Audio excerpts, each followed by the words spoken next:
bridge of the dreadnought Kasara is usually a symphony of humming electronics and whispered orders. Today it was silent. 10,000 vessels in the Third Fleet held their position like statues in the void. Tactical displays blinked red with stand-down protocols. My first officer looked at me as if I had developed a cognitive breach. I have commanded this fleet for 40 years. 12 engagements, 4 commendations, and 1 justified retreat. I have never, in 4 decades, ordered a fleet-wide stand-down because of the human simply stood by the view screen. He looked bored. He didn't realize he had just dismantled our entire military doctrine with a whisper. I am recording this in my personal log because official channels will sanitize the reality of our vulnerability. This is what happened. This is why I gave the order. Thump. Kalen Vok touched the bulkhead as he stepped onto the bridge. It was a flat palm strike, fingers spread wide, testing the resonance of the hull plating. A welder's habit. He walked past my elite honor guard like they were decorative furniture. He arrived late due to atmospheric recalibration, yet he offered no apology. He just stood there, smelling of ozone and Earth's heavy, pressurized air. I reviewed his file on my console. Standard exchange officer data. Kalen was a tradesman, not a soldier. I thought his presence was a diplomatic formality.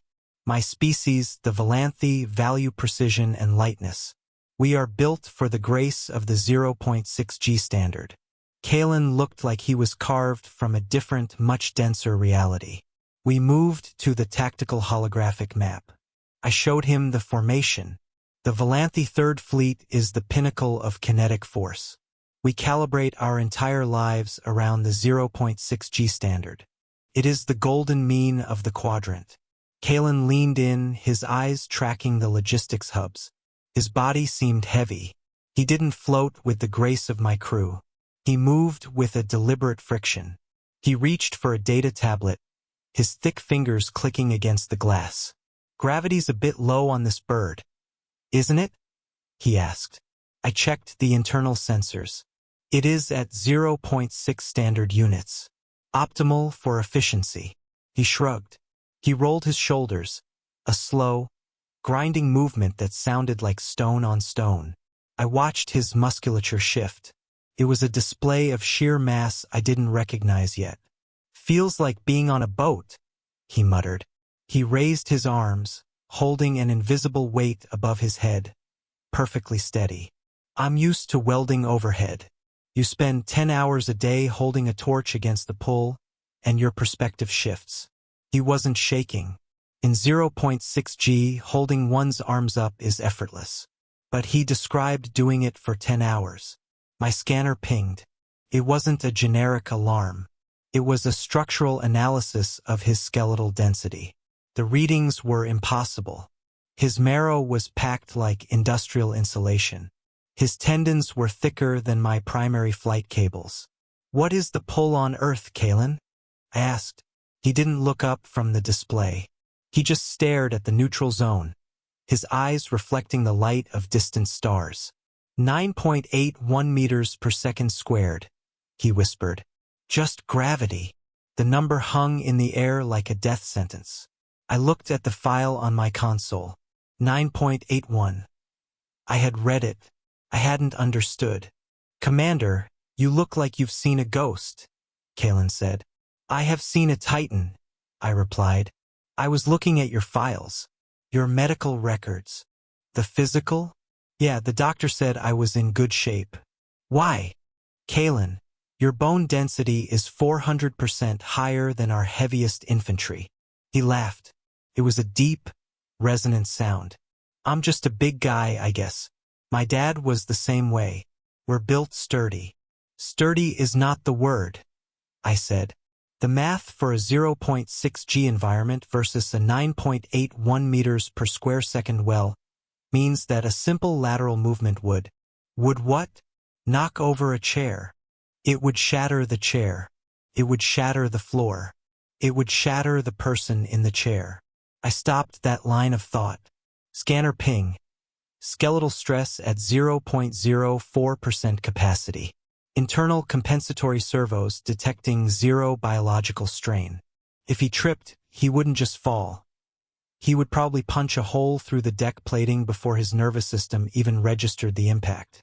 The Admiralty's Department of Evolutionary Biology requested access to the tactical logs because these figures imply a planet where structural failure is so common that every single organism must be over-engineered to a degree that makes our most advanced military power armor look like a decorative silk shroud.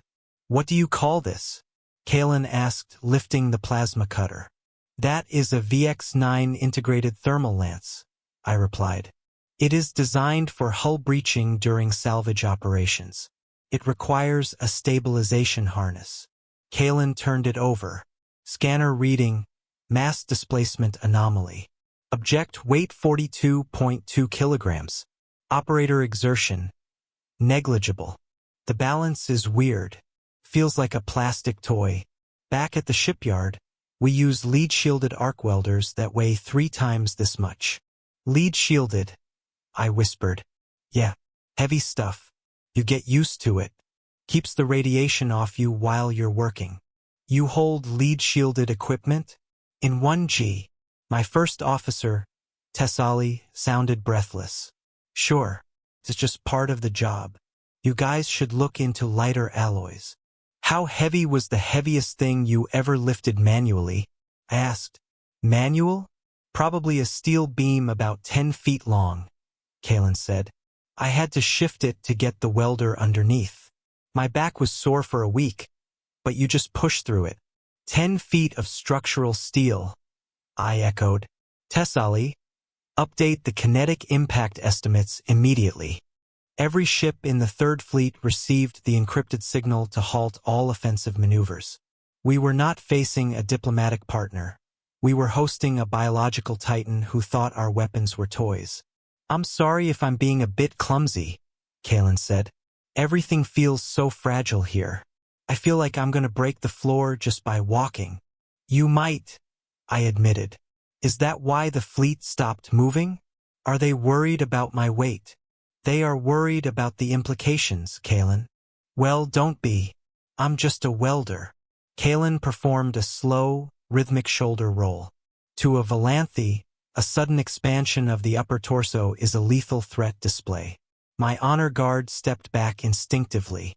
He was stronger now. "Did I say something wrong?" he asked. "No," I managed. "We are simply recalculating." "Recalculating what?" "Everything. The stand-down order remains in my personal log as a permanent mark of my tenure." I closed the file on my console. The number 9.81 is no longer a footnote. It is the primary variable in all future tactical simulations. Kalen Vaughn has returned to his quarters to sleep, seemingly unaware that his presence has forced a total rewrite of our sector's security protocols. He thinks we are graceful. He thinks we are advanced. I watched him walk away, each step a testament to a strength he doesn't even have to try to use. The bridge is quiet again. I have stopped correcting him when he calls our world light.